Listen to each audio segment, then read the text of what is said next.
Welcome back, everybody.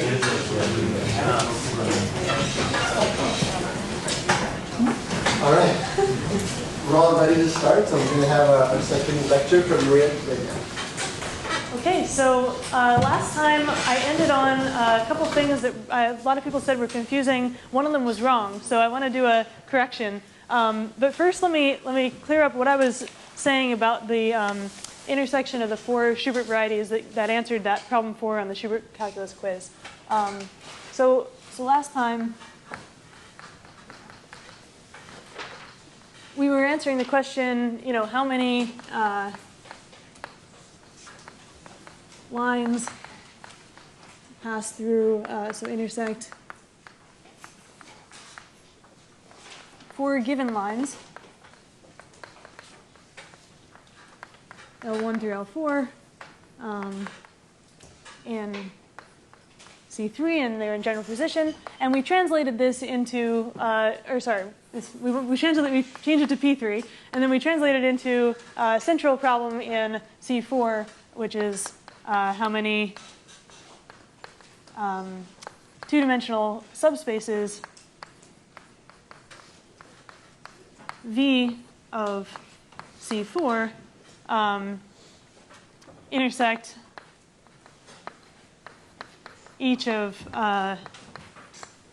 4 different two-dimensional subspaces, V1, V2, V3, V4. These are all two-dimensional in at least dimension 1.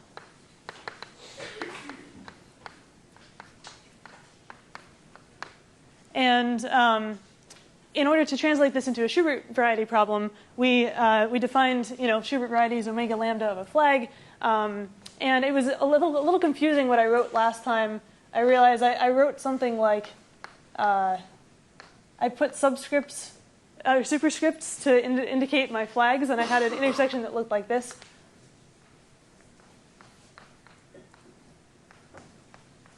Up to 4. And what I meant by this is I'm taking F1 to be any flag that extends V1 into a full flag. So the second piece of this flag, right? So I'm just using these as labels to label my different flags.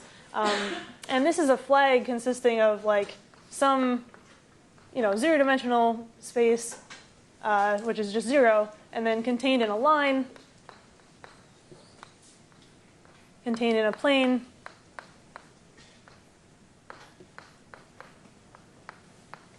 oops. Oh, I'm changing it. See, this is the problem. Okay, so this is the problem in my notation. It's hard to keep track of. But I just didn't want to use so many different letters because I'm going to use this notation in the future. And then finally, F4 is the whole space. F1, 4 is C4. And I want to choose it so that this space is V1. Right? So the 1 I changed from the subscript to the superscript because the indices of the flags are usually subscripts. So I'm sorry about the confusion. But then the thing is we do the same thing for F2 extends V2 into a full flag and so on. And this way, that means that the Schubert condition here, if you actually go through the definition of a Schubert variety for a single box in GR24, this condition, say for F1, is just that it's the set of all V in GR42, so that the dimension of V intersect the second part of the flag, which would be V1, or if you want to write it as F1, 2, either way, is at least 1, which is what we want. Okay, so that's one clarification from yesterday. And the other clarification is I got the definition of transverse wrong. So the right definition of transverse. So transverse intersection of 2 subspaces, V and W, of C to the N, we say they're transverse if and only if the dimension of their intersection is actually the minimum of 0 and the sum of their dimensions minus n. So before I forgot that it could be 0, like this could be negative. If dimension of v plus dimension of w is not bigger than n, then we don't want it to be a negative dimension in our intersection, then it's just an empty intersection. So that is clearing up that technicality. And then, of course, to write this in terms of codimension, it's also a little simpler if you want to write the codimension. I said was just additive, but it's actually max of n and the codimension sum.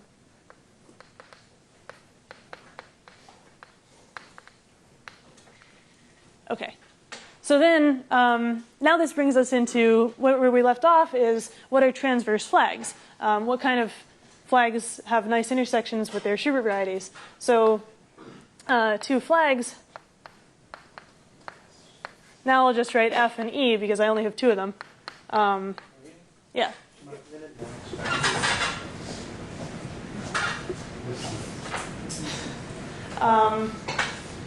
You're saying this should be max and this should be min? Man, I really can't get it right, can I? Yeah, definitely. Okay. Thank you. Right. So, yeah, so if we pick 2 flags, F and E, then these are transverse if every pair of their subspaces are.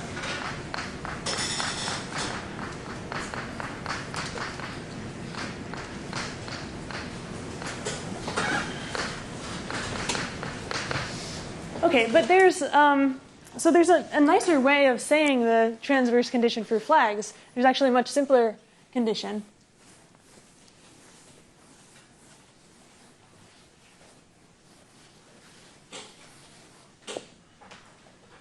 So here's a lemma or a proposition or whatever you want to call it. So it turns out 2 flags are transverse. Let's say their flags in C to the n are transverse if and only if the ith piece of F does not intersect the n minus ith piece of E. So you actually only have to check the opposite pairs. And this is a pretty cool theorem. And I kind of have it in the problems. So I'm not going to prove it fully today, but the problems actually are about the corollary to this. But so the idea of the proof, I mean, I just want to give you a hint so that you get the right, very nice proof of this, which is that you basically can just kind of show this for 1 and n minus 1, you know, sorry, for 1 and anything. So the forward direction is easy, of course, right? If these are transverse, then obviously this holds. But for the reverse direction, you kind of check things for E1 and then quotient everything by E1. Or F1, or whatever we want to call it. Just take out one vector and then use induction on n, right? Because now you have flags in C to the n minus 1 when you take the whole flag quotients. Okay, so that's the sketch.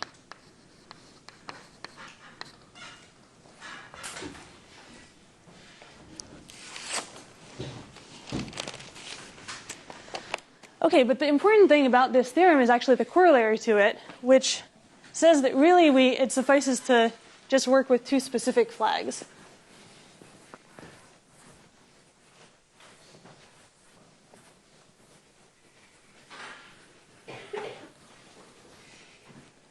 So remember we defined the standard flag last time to be where we take a basis, some standard basis for a space, and then take E1 and the space generated by E1, E2, and so on, all the partial row spans the identity matrix. And then we can also define the opposite flag. So an easy way to find a transverse flag is to reverse the basis.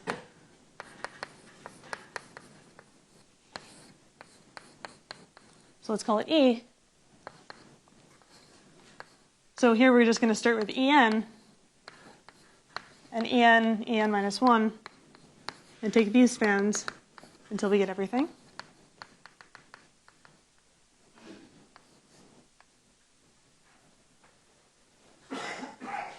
And then, so clearly by this lemma, these flags are transverse, right?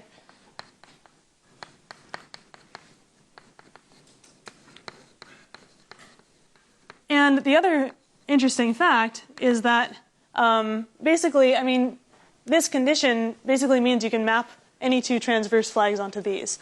So you can, so for any transverse flags, let's say F prime and E prime,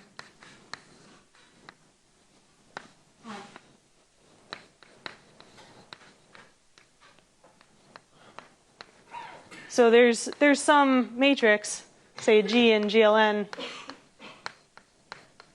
so that G acting on this flag gives you the standard flag, and G acting on E prime gives you the opposite flag. So as far as counting intersections or computing intersections of Schubert varieties, since the action of GLN extends the actions on the Schubert varieties themselves, because they're all just intersection conditions, we can really, for two Schubert varieties, we can always send our flags to the standard and opposite flag, which makes it a lot easier to do computations. So in particular, we can now finally intersect two Schubert varieties. And the main theorem about this is called the duality theorem.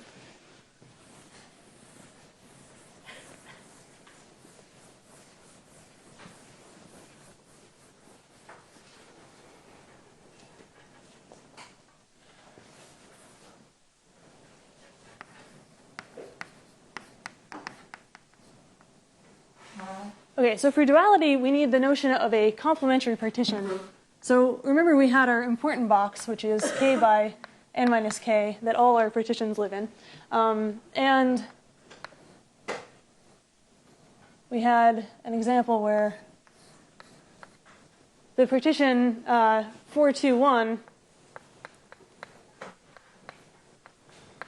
is, we say it's complementary to the partition that's formed by sort of reading these boxes backwards, which is 3, 2.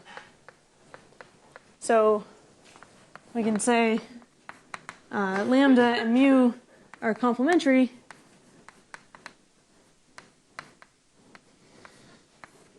in GRNK if, let me not get the indices wrong.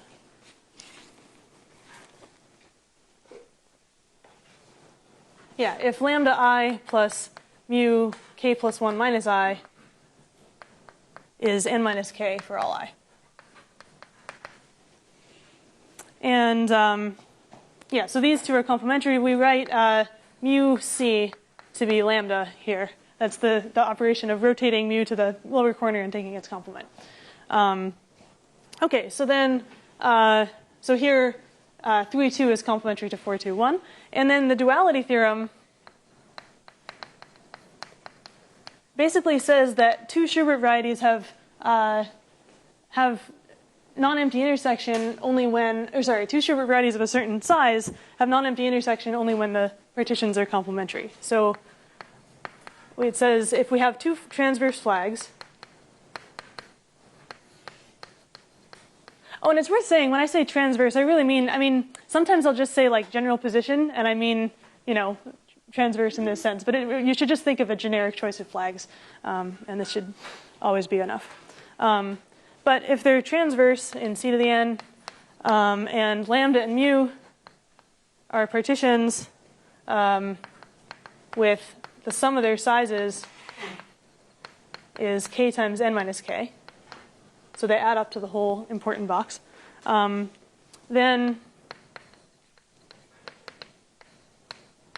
in the Grassmannian,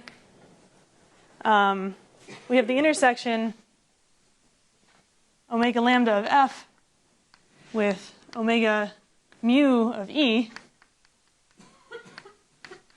is either 1 point if lambda and mu are complementary, or the empty set otherwise.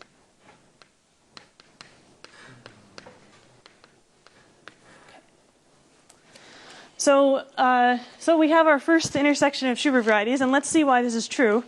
We can use basically what we were doing last time with the matrices, with the stars, to indicate where what our Schubert cells look like.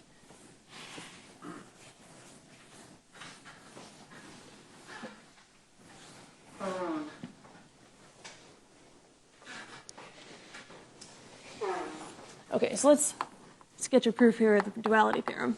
So, so first of all, by the thing I just, no, by this, we can assume that they're the standard and opposite flags.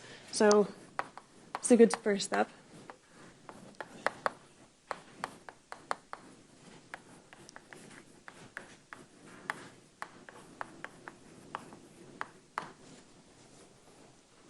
And then let's actually just draw the Schubert varieties we're intersecting. So for, say these two complementary partitions that we picked as our example there, we have omega lambda of f looks like, so I didn't quite cover this, it was in the exercises of writing a Schubert variety in terms of Schubert cells. And so let me just write the first Schubert cell that, whose closure is this first, and then we'll talk about what the other points are. So it looks like some reduced form with any entries in the starred locations.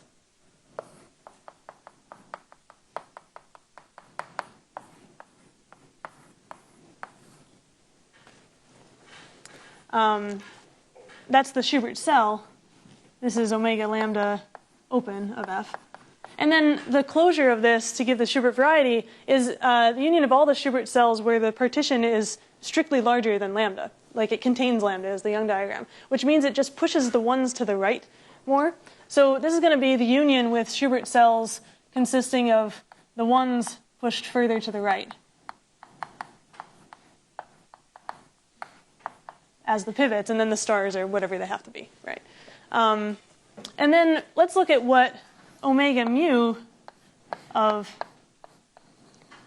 the opposite flag looks like. So I didn't really talk about the opposite flag last time, but you can imagine that since we're just sort of switching the order of everything, we're switching the order of the basis elements of the columns. And you know, even combinatorially here, we have our partition sort of flipped upside down. We're going to just flip everything upside down and backwards, and you can write it as so this partition where the stars are, that's going to be sort of the complementary partition mu, but it's going to have zeros instead, and then we're going to put the stars in the upper left. So the first cell of this guy is going to look like this.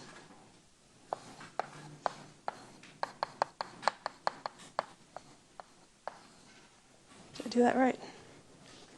Right. And you can see the stars here form the partition 421, right? It's all the complementary things. And then, of course, unioned with now the cells with the ones further to the left. Right.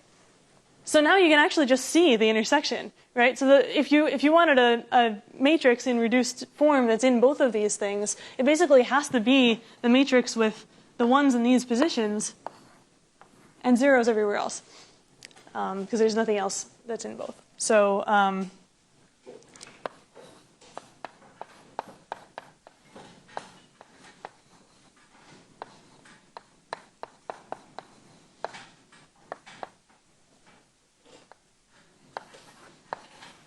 it's just this one. So this is sort of a proof by example, but I hope it's general enough.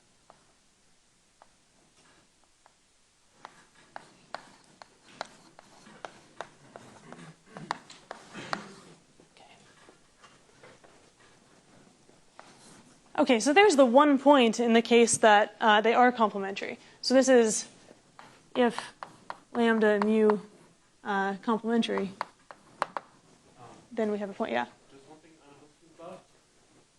You're not going, if you take a matrix, you want to be on both sides? Yeah. You're going to take the rho reduction in one direction? Yeah, so, right. So there's, I'm glossing over a point here. There's I kind of wanted to just show the intuition why this is true, and this is certainly not a full proof. In fact, it's just an example. But that's a good point. Is you can't exactly say just because they look like this, maybe the row reductions in different directions look different, and so they could be in both. So really, in order to prove the duality theorem, you have to write out all the subscripts and all the intersections with all the Schubert varieties. But it's a bunch of you'll have these things like f's of n minus k plus I minus lambda I that come from the Schubert variety definition, and it's a big annoying mess. So I just wanted to show you the pictures and sort of hope that you believe me. So yeah. But yeah. The omega e I e. So that's example 2 right? And you generate that from 3 Yeah, so basically the same way that I generate from so combinatorially, what you do when you have the partition 4, 2, 1 is you draw a staircase here, and then you add parts 4, 2, and 1 to it, and that's where you put your 1s, right, for the standard flag. So for the opposite flag, you're going to take a staircase down here, and we're going to add 3, 2, and 0 to put the 1s in there. So you can see that, it takes some checking to check that all the 1s actually line up then when you do that for complementary partitions, but it's pretty evident by the example. So yeah, and then the idea for if they're not complementary is basically another lemma whose proof involves subscripts, and I'm going to leave the details to you. And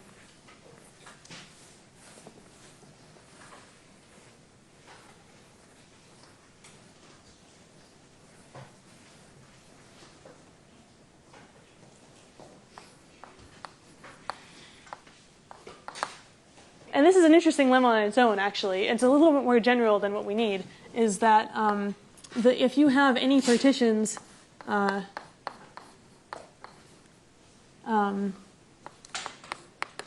if there's a row I for which this summation is actually greater than n minus k,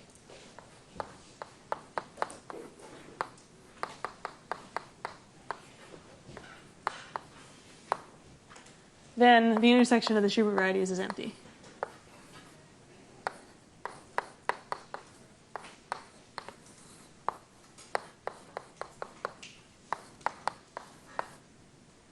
And that's basically because, by the same fuzzy logic that I didn't do here, if the ith row has the parts overlapping, then basically the intersection will have only the 0 vector in that, and you can't have a 0 vector. It would be a not full rank matrix.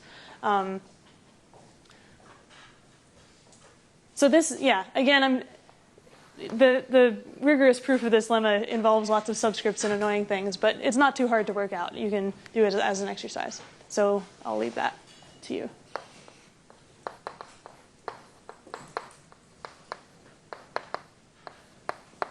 Okay, but what it means is in the important box, if we have our k by n minus k box, if we have any partitions so that when we flip mu upside down, they overlap somewhere, then we know automatically that this intersection is empty. So the partitions have to be sort of disjoint like that. So you could have, the duality theorem is just for sort of a 0-dimensional intersection when we have filling up the whole important box with the partitions, but you could also have intersections where you have a little partition up here and a little partition down here that don't intersect, and it's some crazy intersection that's certainly not a point, but it's not empty. So.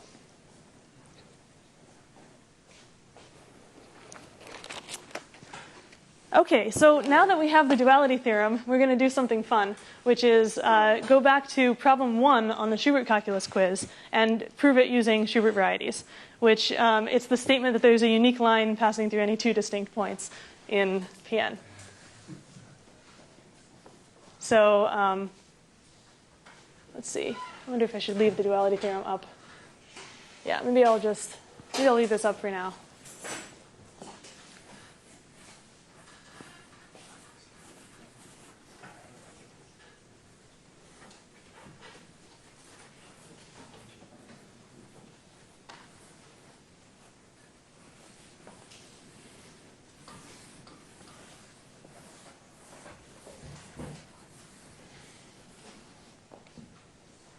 So here's proving that, yeah, so there's a unique line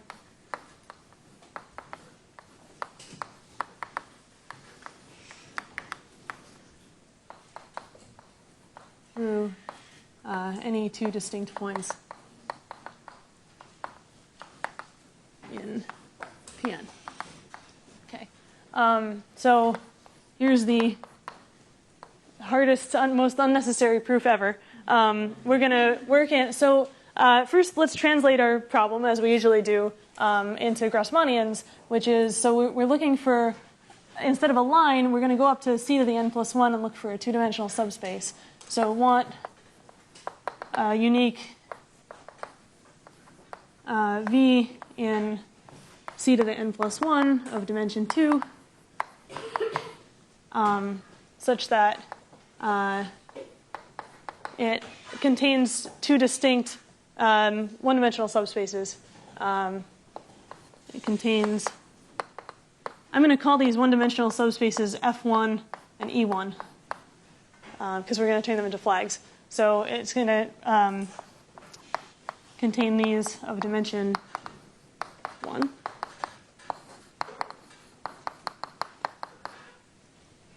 Okay, and I mean, of course, this is also obvious, but we're going to prove it using Schubert varieties. So the Schubert conditions that we're looking for, if we want to write it out, is the dimension of V intersect F1 is at least 1, and the dimension of V intersect E1 is at least 1. And so we're looking for a Schubert variety, omega lambda of F. Now, what's F? F is any extension of F1 into a flag. So we're going to actually extend, maybe I shouldn't have written this yet.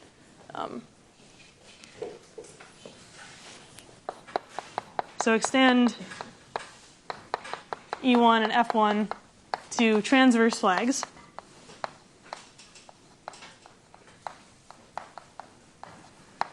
Which we know we can do because we assumed that the points were distinct, right? So these are distinct one-dimensional subspaces, so they are transverse. So so that's the transverse condition. And then we want some Schubert variety, omega lambda of F, that gives the Schubert condition. So we're working in GRN plus 1, 2, and we want this dimension of V intersect F1 to arise. So remember the general formula was dimension of V intersect F n minus k plus I minus lambda I is greater than or equal to I for all I. So that means our partition has to have only one part, and I is 1. And so, so length of lambda is 1, and so how do we find lambda 1? Well, we plug it into this formula, and we want this to be the subscript 1. So we want, oh, and by the way, n and k here are n plus 1 and 2. So we want n plus 1 minus 2 plus 1 minus lambda 1 to be 1. And you solve for lambda 1, and you find lambda 1 is just n minus 1. Okay, so that means that the correct lambda here is just a single row of length n minus 1. And then we do the same thing for E, right? We can extend it into a flag and take the Schubert variety with the same partition because we have the same Schubert condition.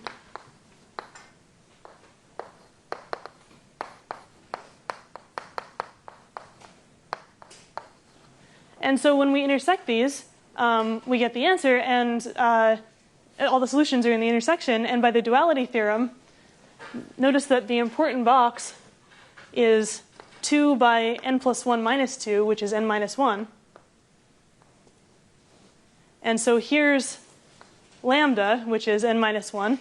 And my other partition, mu, is also n minus 1. And they're complementary.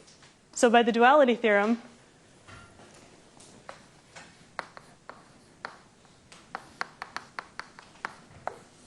omega n minus 1 of F intersects omega n minus 1 of E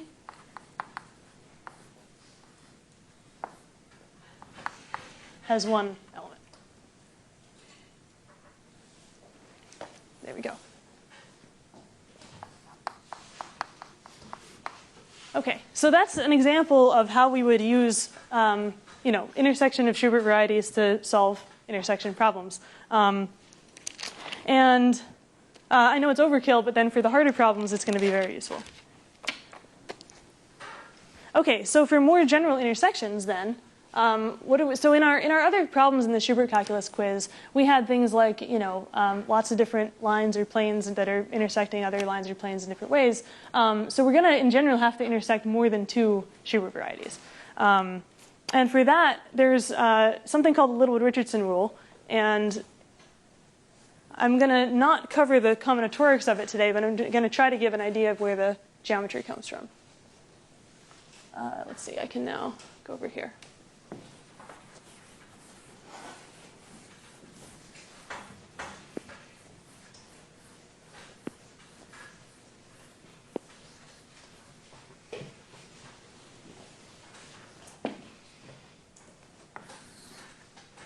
So I'm going to just state something as a preview without proof that I'm going to call the zero-dimensional Littlewood-Richardson rule.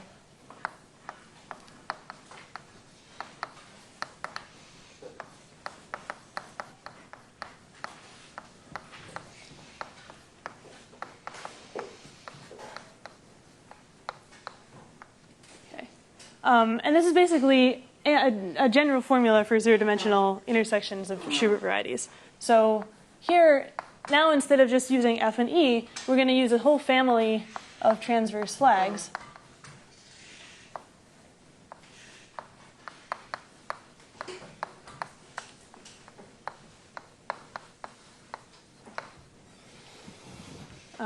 In Cn for some finite number, say I is 1 through R. Okay, so this is why I introduced that notation of superscripts before to distinguish flags, because we have an arbitrary number now. We're also going to let lambda 1 through lambda R be partitions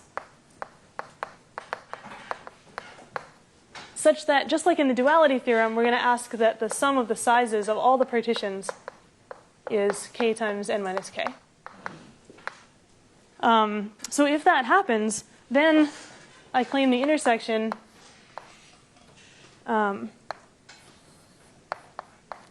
where we take lambda 1 with the flag F1 and so on.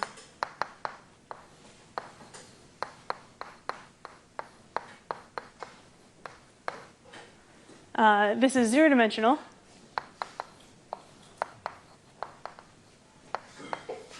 And so it's a union of points. And how many points are there? And has size equal to a certain coefficient that comes up in products of Schur functions, which Jeff told you about yesterday.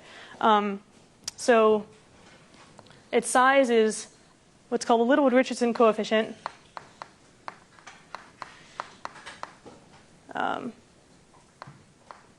CB lambda 1 through lambda R, where, so this is the coefficient of the Schur function S sub B. So B is my shorthand for the important box. So B is the partition with k n minus k's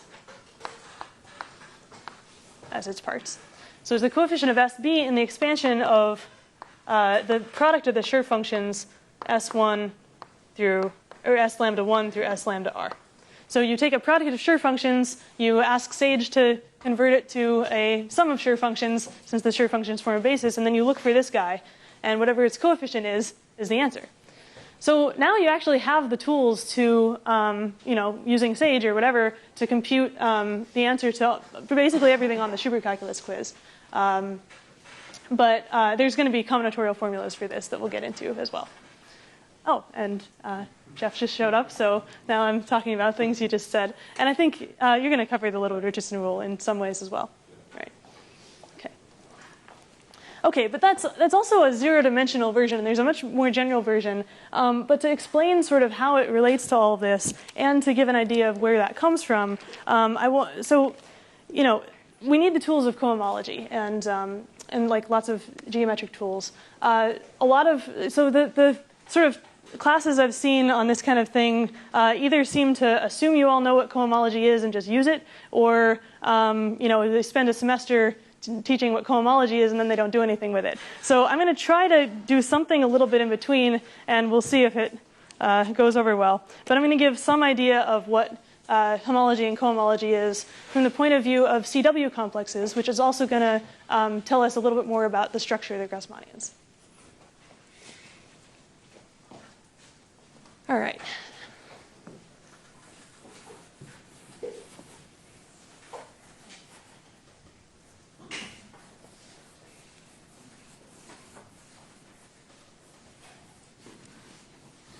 Oh, and what I'm about to say isn't in the lecture notes yet, but I hope I'm going to add it at some point soon. Some of it is, and some of it's not, so it's going to kind of diverge here. I'm sort of like partway into lecture 3, but not quite finished with lecture 2, and so when you're doing the problems, just see what you know, and you should be able to figure it out. But lectures 2 and 3 should be good for working on problems this afternoon. Okay, so CW complexes, also known as cell complexes.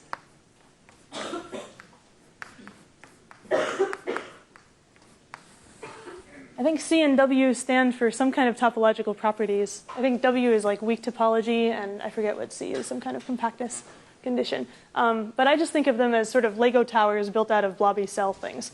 So cells, you might recognize the word. We talked about Schubert cells. These are going to be cells that build up our Grassmannian. So an N cell is going to be just a copy of R to the N, or let's say the open ball, the set of all vectors with absolute value less than 1 in R to the N, and an N disk is its closure.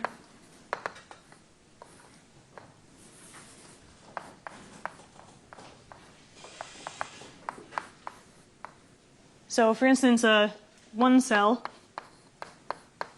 would be an open unit interval, or not, an open interval. And a 1 disk is a closed interval. Okay. And then a 2 cell is just a open disk in the plane, and a 2 disk is the disk, and so on. Right. So a 3 cell is a ball, 3 disk is a sphere, solid sphere. So then a CW complex, or cell complex, X is sort of inductively formed as follows. So we're going to start with a 0 skeleton, which I'm going to call X0, is just a finite set of points, which are sometimes called 0 cells. Okay, so you have some set of points. Let's construct a cell complex as we go, and then we add on a 1 skeleton. So we're going to add on some 1 cells.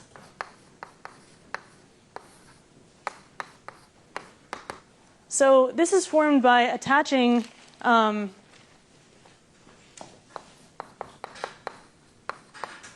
one disks, let's call them D sub alpha, to the 0 skeleton with attaching maps. So we're going to take phi alpha from the boundary of D alpha to X0. So the boundary of a 1 disk is just the 2 points on the end. So we're going to map each of those 2 points to some points on the zero skeleton and then identify those. So we're going to basically take, x0 union all of these disks, mod the equivalence relation where we assign, p and phi alpha of p are the same thing. Okay, so we're going to take that quotient topology. And so, obviously a one skeleton is just a way of attaching different, you can make a loop by attaching both points to the same point. You can make all kinds of things, right? So it's basically a graph. But then we make a two skeleton, and we attach two disks in the same way.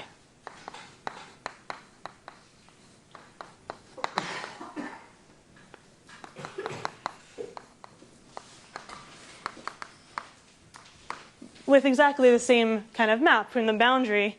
So if they're d beta, right, we're going to have maps phi beta from the boundary of d beta to x1 and so on. So you can attach two disks in lots of different ways. We can sort of take this loop and make it the boundary of our two disk. We can fill in one here. You can actually even take the whole boundary of a two disk and shrink it to a point and just make a balloon like here in a big spherical way. And there's lots of different ways you can attach them. And then you keep doing this until you get to an n skeleton at some point. And you just stop at some point and you call that x. So whatever your space is, you can add as many n cells as you want. Okay, so as a couple examples, and I have 15 minutes, okay.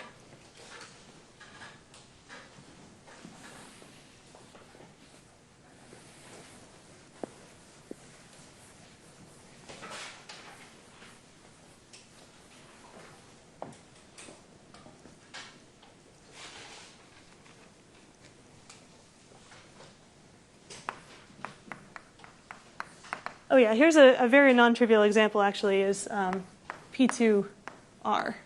So over the reals, remember we had this decomposition of P2 as the plane with a line at infinity, but that line is actually a projective line, so that's a line and a point. So this is basically a two-cell union, or let's start with the point. A point union, a one cell, an R1 union, an R2. And this is basically a zero cell, and then a one cell, and then a two cell. But then the attachment maps are actually kind of interesting. So if you start with the point, you do just sort of wrap this line to meet the point to make a P1. But then the disk is actually attached in a way that the boundary of the disk is wrapped twice around this circle. Because any line here, in projective space is sort of pointing to this point at infinity and this negative point at infinity, but they're the same thing, right? So it's a 2-to-1 mapping, and so this is actually like a degree 2 attachment map in some sense.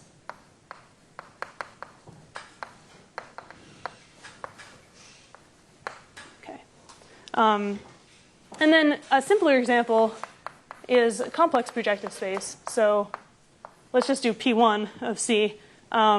This is going to be just a point with a two-cell attached, which is just a balloon, which we've talked about last time, just not in these words. So this is a point union a copy of C, which is a copy of R2, which is a two-cell. So this is really the zero skeleton, and then we jump right to the two skeleton. The one skeleton is just the same as the zero skeleton. Okay, and then as a final example, of course, the Schubert varieties, the Schubert cells form the cells that we attach in the Grassmannian. So let's look at GR42, for instance. We have one Schubert cell for each partition. If you looked at the problems, one of the problems was determine which of the Schubert cells correspond to just one point, and it's this one.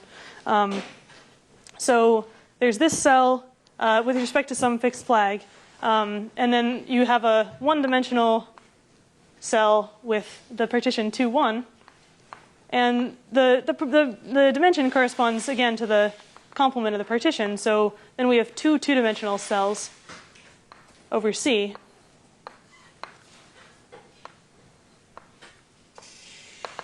And so on. But the important thing to notice here is that this is zero skeleton. Even though this is one-dimensional over C, it's two-dimensional over R. So this is actually attaching two cells. And then these guys are going to be attached to form your four skeleton, and so on.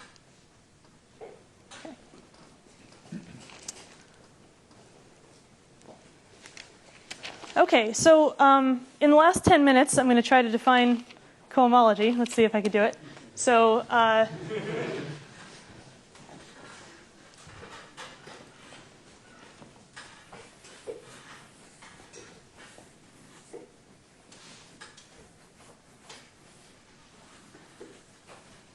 so this part is going to be hand-wavy.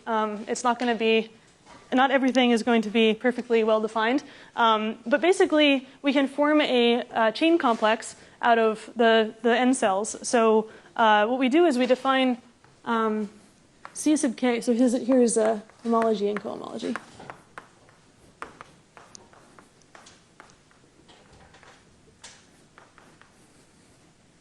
So we're going to define C sub k to be the, so sometimes it's written as a relative homology group, which I haven't defined, but anyway, I'm just defining it to be the free abelian group generated by the K cells. So let me write that out, actually.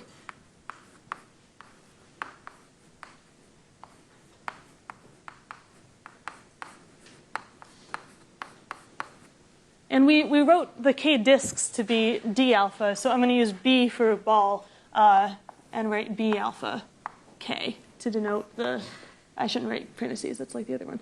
B alpha K are K cells. And then we can make a chain complex out of these with certain degree maps. So we're going to define the map D sub K plus 1 from CK plus 1 to CK by there's something called the cellular boundary formula. And this is the part that I'm going to hand wave. But basically, you take a cell of dimension k plus 1, and then we're going to map it in the free abelian group generated by the K cells. The number of times the K cell B beta occurs is going to be sort of the degree of the attaching map, where this is what I'm going to hand wave. I'm not going to define degree. So degree is actually, I mean, usually how this is built up is you define homology and cohomology some other way with like singular homology or simplicial, and then you define the degree map in terms of homology, which is some map on the top homology group. But for intuition purposes, you can think of this degree map as just like in here when I said this wrapped twice around, that's degree 2. So you'll have a coefficient of 2 there. If you have the antipodal map on a sphere, that's degree minus 1, or minus 1 to the dimension of the space, and reflections are degree minus 1. So there's some intuition as to what degree is. And then we can form a chain complex out of this.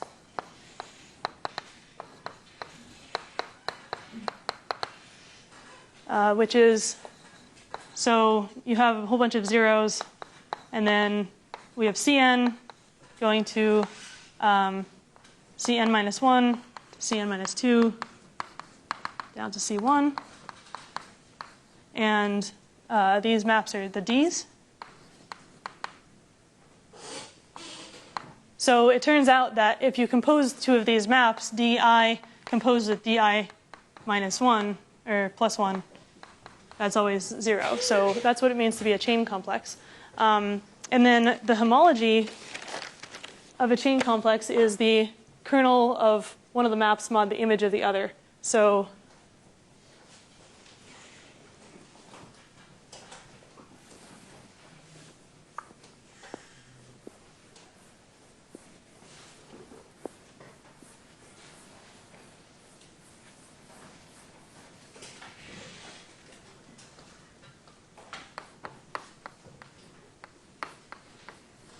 So the ith homology group, we write h sub I of x. And that's going to be, so x again is some chain complex of these cells, some cell complex. And the ith homology is the kernel of the map d sub I mod the image of the map d sub I plus 1. So let's do an example, and then we'll do cohomology. So if we take complex projective space, so say P2 is a point plus a 2-cell plus a 4-cell, right? Because that's how we build up our projective spaces. And so this chain complex actually is going to be very simple in this case. And in fact, our chain complexes are always going to be simple for Grassmannians too, because we're just going to have these groups, C sub k, are just z to the number of each number of cells. So we have 1 0 cell, so we have a z in the place of C1, and then we have no 1 cells, and then we have a 2 cell, and we have no 3 cells, and we have a 4 cell. And now if we take the kernel of this map, which is all the things that go to 0, which is z, mod the image of this map, which is 0, and take the quotient, we just get z through h1 here. And then, of course, this guy, when you take a quotient of 0 by anything, you get 0. And then, similarly, these homology groups are all just equal to those chain complex groups, too. So working over C makes these chain complexes really trivial, and we don't even need to worry about what the degree map is. So the fact that I didn't define it doesn't really matter. We have... wait, this should be H... yeah, good. This is H2, is H4. Yeah, thanks. And then for cohomology, we just reverse this chain complex. We actually take the dual cell complex.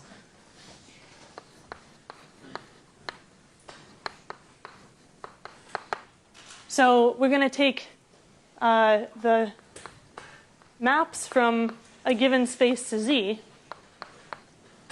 and apply that to this chain complex, which reverses the direction of the arrows. So we're going to take hom from C1. Oh, I think I should have, this is what's wrong with this chain complex. I should have stopped at C0, not C1, right?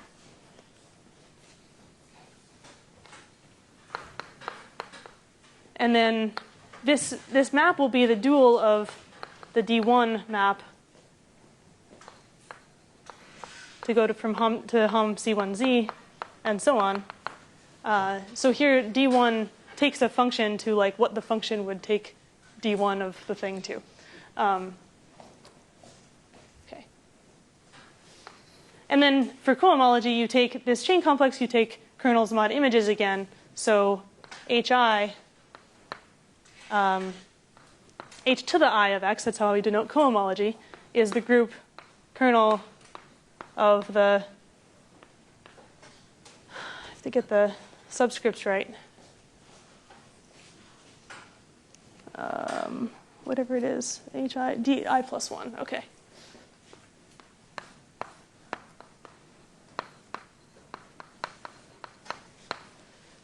Okay, so that's a lot, but what cohomology is useful for is, you know, it has, the cool thing about cohomology is if you take the direct sum of all these spaces and just call it H star of X, then this turns into a ring structure. And there's a cup product on this space.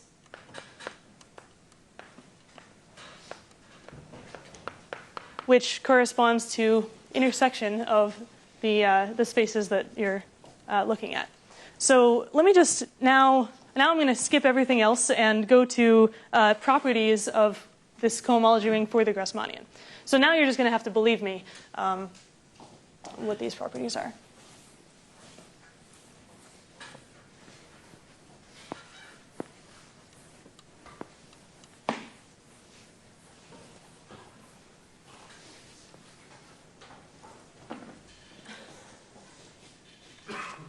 So here's the basic facts we're going to need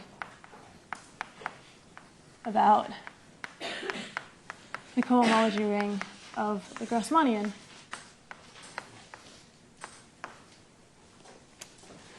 So first of all, this is something that we saw for P2C. Remember, this was the chain complex for P2C, that it had only even degree homology, and it only has even degree cohomology by the same argument, maps from 0 to Z or just 0.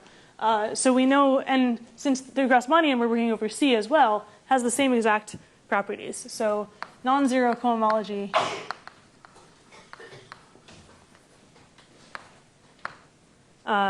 exists only in even degrees.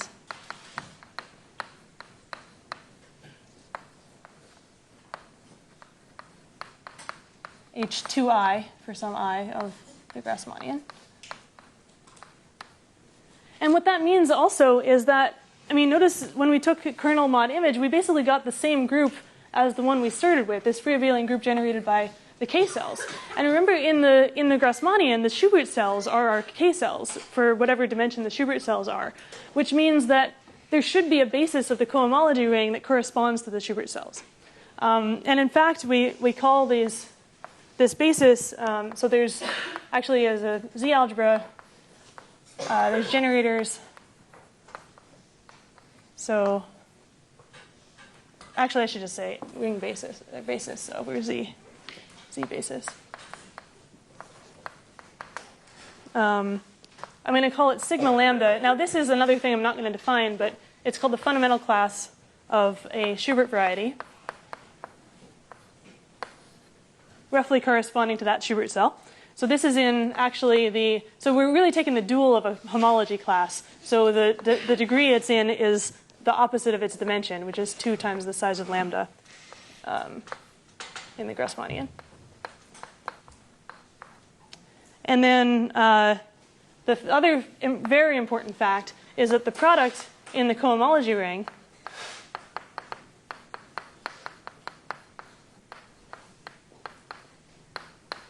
corresponds to intersection of these Schubert varieties. In other words, if we take the product sigma lambda sigma mu for 2 different things, this is the same as the class of the intersection of, you take 2 transverse flags, any 2 transverse flags, and you intersect those Schubert varieties for lambda and mu, and you take its cohomology class. So now this is getting towards a generalization of the Littlewood-Richardson rule. So basically, yeah, just to finish up on where we're going here,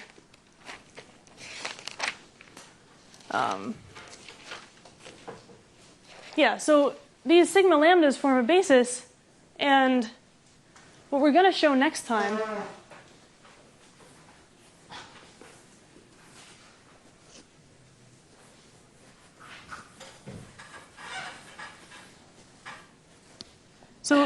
we're going to look at the expansion of this product, which corresponds to the intersections that we care about, in terms of other these cohomology classes again. So you can easily write this as a sum, since this is still an element of the cohomology ring. This forms a basis. So we have some coefficients here, and they turn out to be the Littlewood-Richardson coefficients. This is the same coefficients that come up in the product of Schur functions, expressed in the Schur basis. So what we're going to show next time is that there's actually the cohomology ring itself is isomorphic to a certain quotient of the ring of symmetric functions. Did you call it lambda? Okay, lambda, some number of variables. Where all we have to do, though, is make sure that the only difference between these 2 formulas is that here we're restricting the sum to partitions nu that fit inside our important box, because otherwise it's not defined. So we're going to mod out by all the Schur functions for which lambda is not contained in the k by n minus k rectangle.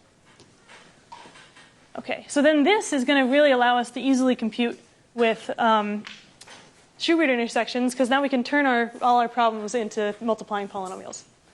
Okay, so that's all for now.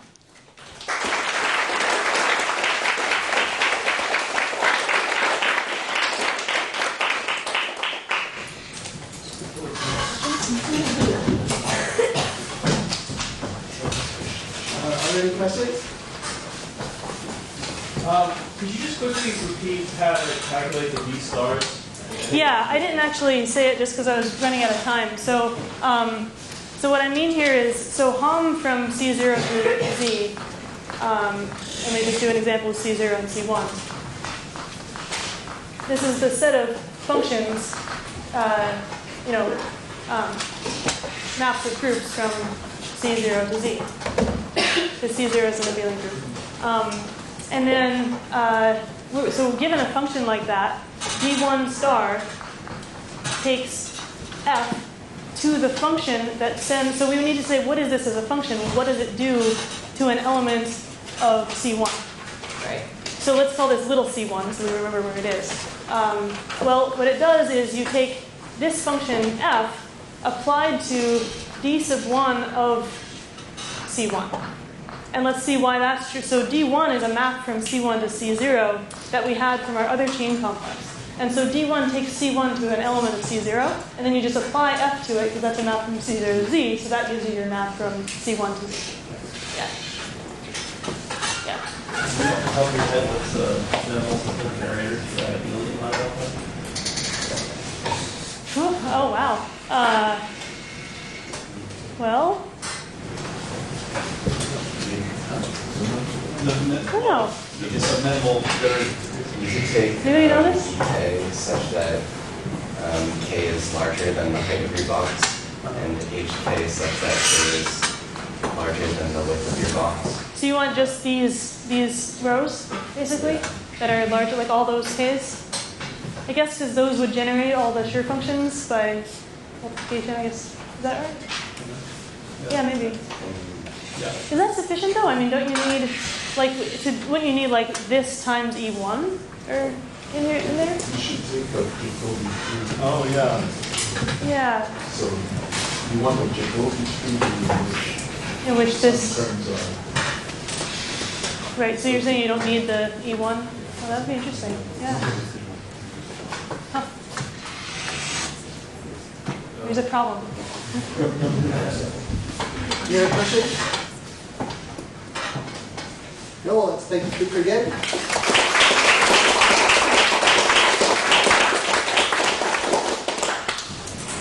Do we have a break?